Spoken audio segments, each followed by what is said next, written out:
Kudlow Show. Entertaining and informative on the Red Apple Podcast Network.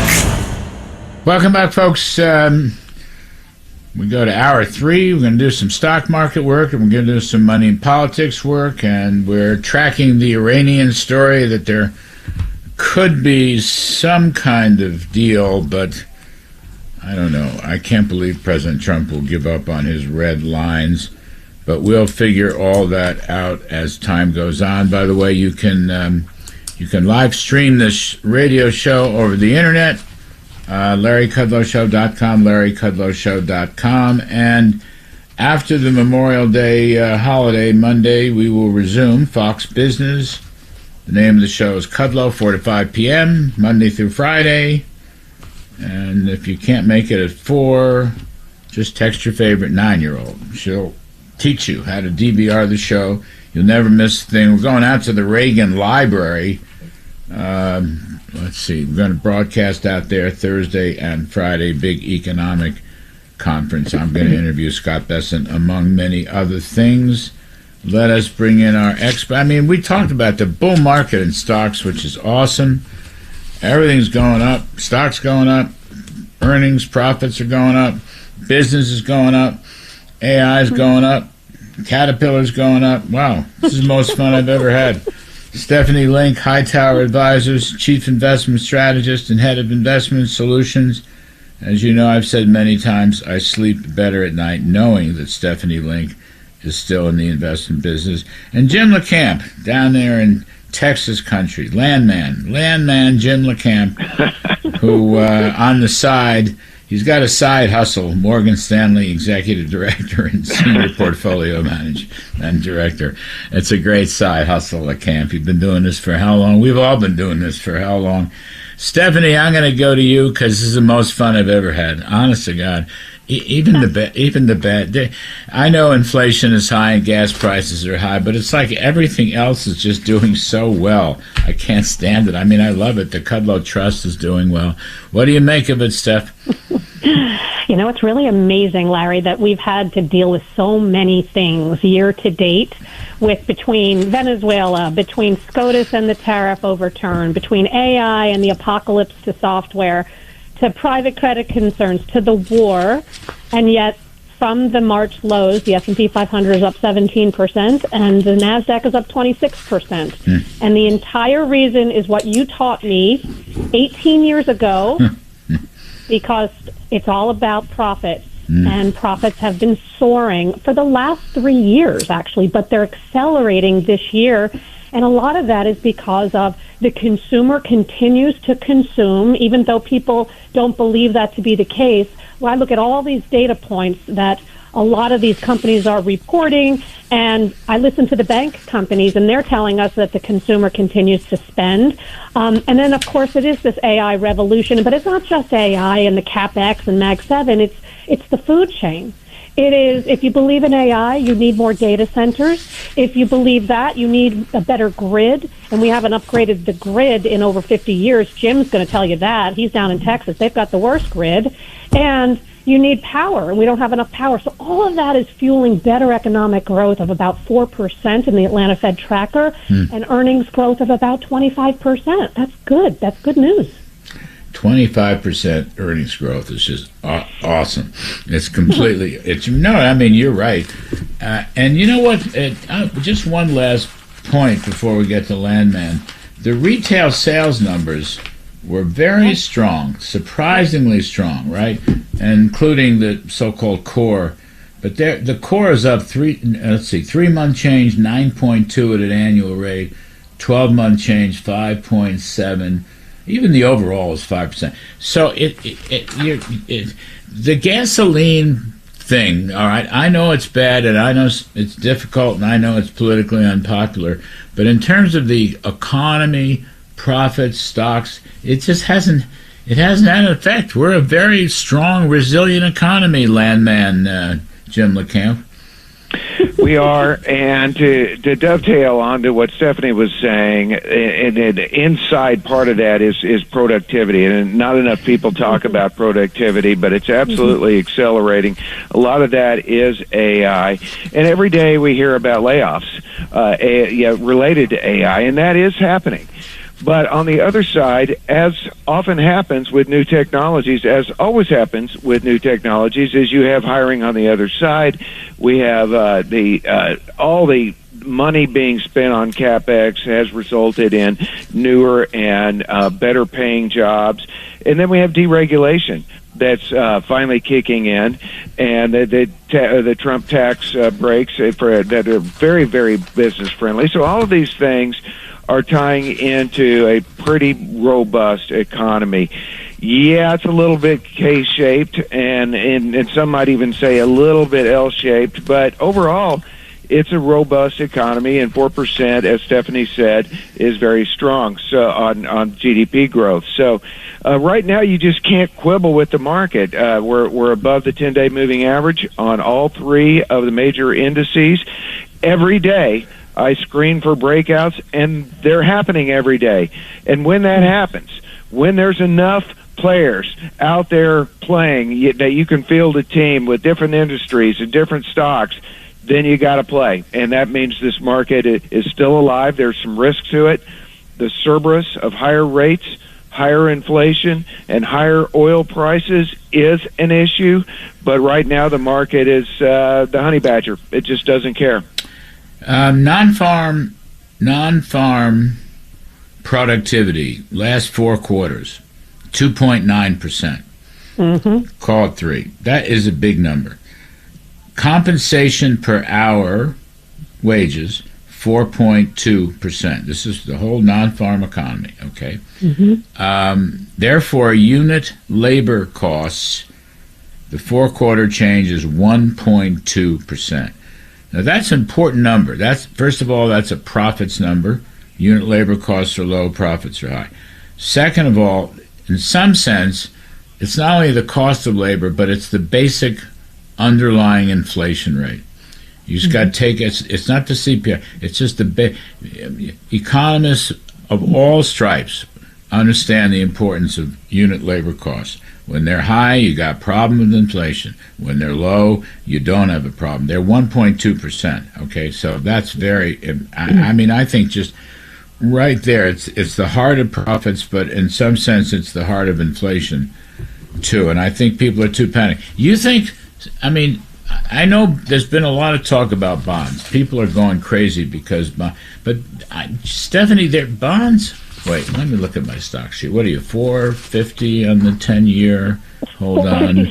456. You're right. All right, so I would dare say it's been in a range for a year. Yes. Basically. Actually, probably longer than a year, Steph. But really, are we having a big break, down 4 basis points yesterday? Is that a problem? Why is that a problem? I don't think it's a problem here. I think if the 10-year gets above 5, you might have some switching happening. That's the only thing. So that's what we're watching. And I would tell you, so we're watching tariffs, we're watching geopolitics, inflation, Fed, new Fed, and now we're watching the Y, right? The yields part of it. But it has been in a range which has been really remarkable, to be honest, Larry. But I want to just get back to half a sec on the earnings front. Earnings of 25%, but guess what? Revenues rose 11%, and margins actually expanded in the S&P 500 by 75 basis points. In the face of all of this inflation and this scare, right?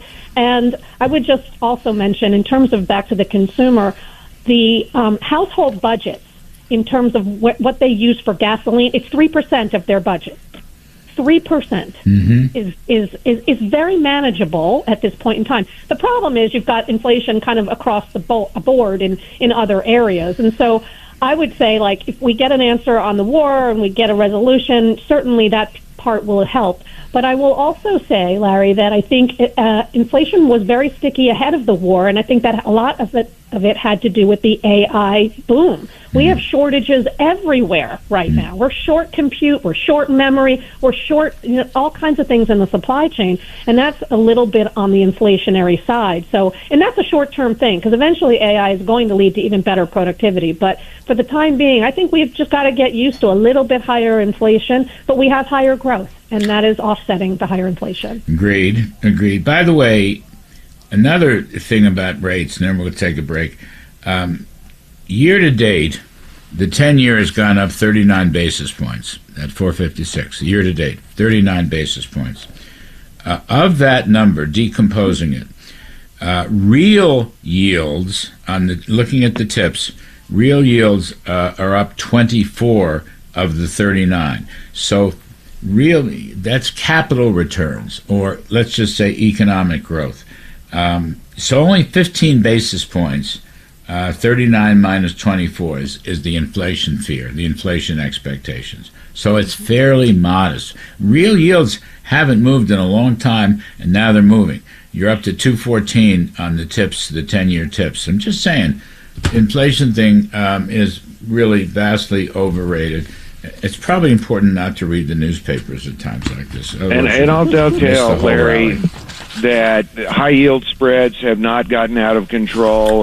We've seen nothing the problematic in the... yep, you got it. Landman, let me take a break. Okay. And we will come right back just as soon as we can. Stephanie Link and Jim Lacamp, two of the best. I'm Kudlow. We'll be right back. The Larry Kudlow Show on the Red Apple Podcast Network.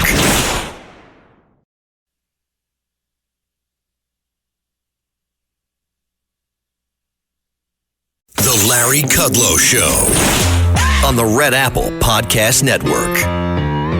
Yeah, we're talking stocks and having fun doing it. Stephanie Link, Hightower Advisors, Chief Investment Strategist and Head of Investment Solutions. Jim Lacamp, Morgan Stanley Executive Director and Senior Portfolio Management Director down in Texas. Jim Lacamp, you were talking about credit spreads.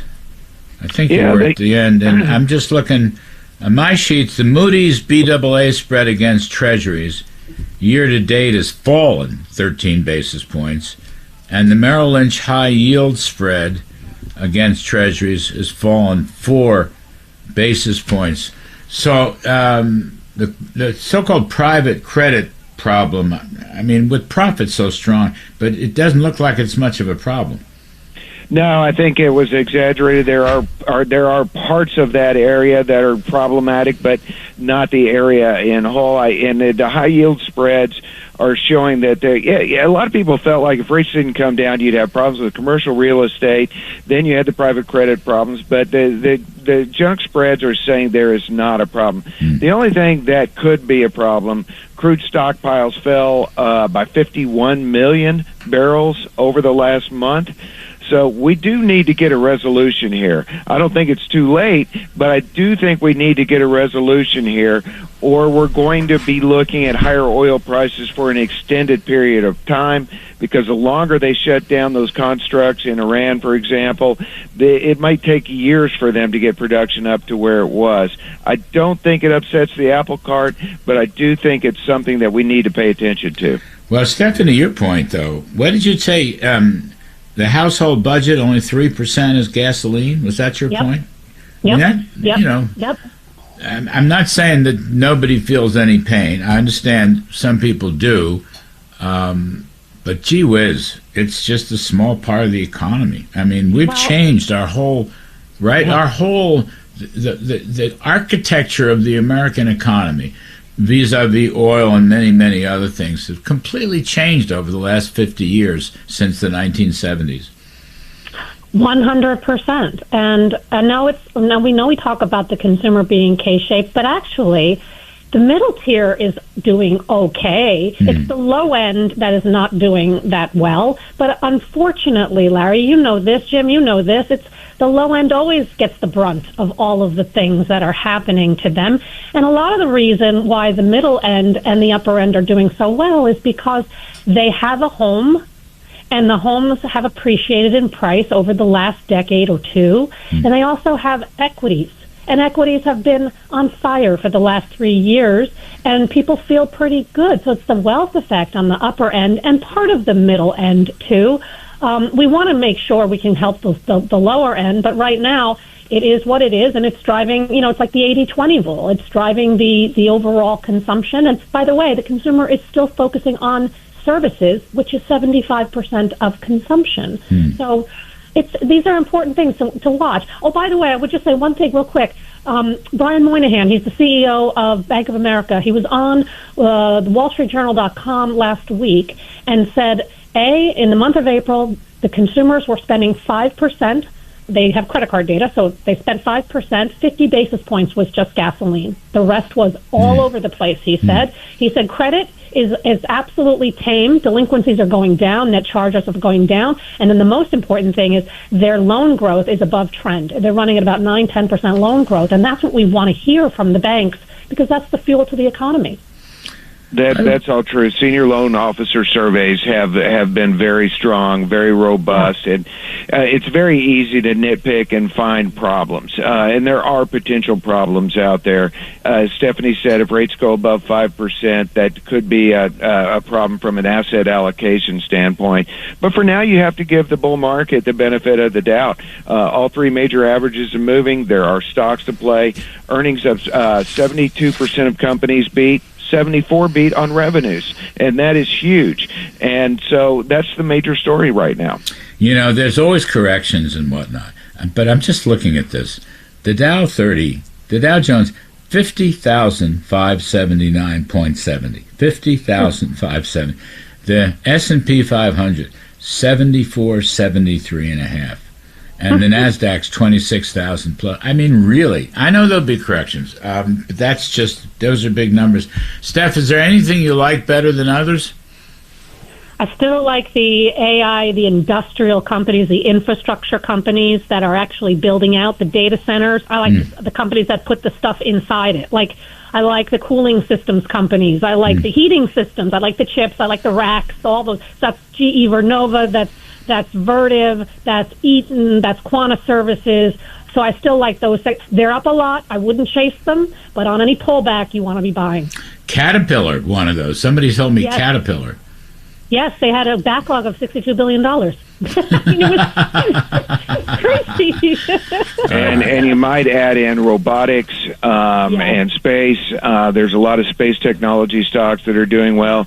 And look, they're fighting wars all over the world over materials. So I still like materials and especially natural resources. So there's a lot of places to play. You guys are terrific. Stephanie Link, Jim Lacamp, thank you ever so much. Appreciate it. All right, folks, we'll take a quick break. The Larry Kudlow Show on the Red Apple Podcast Network.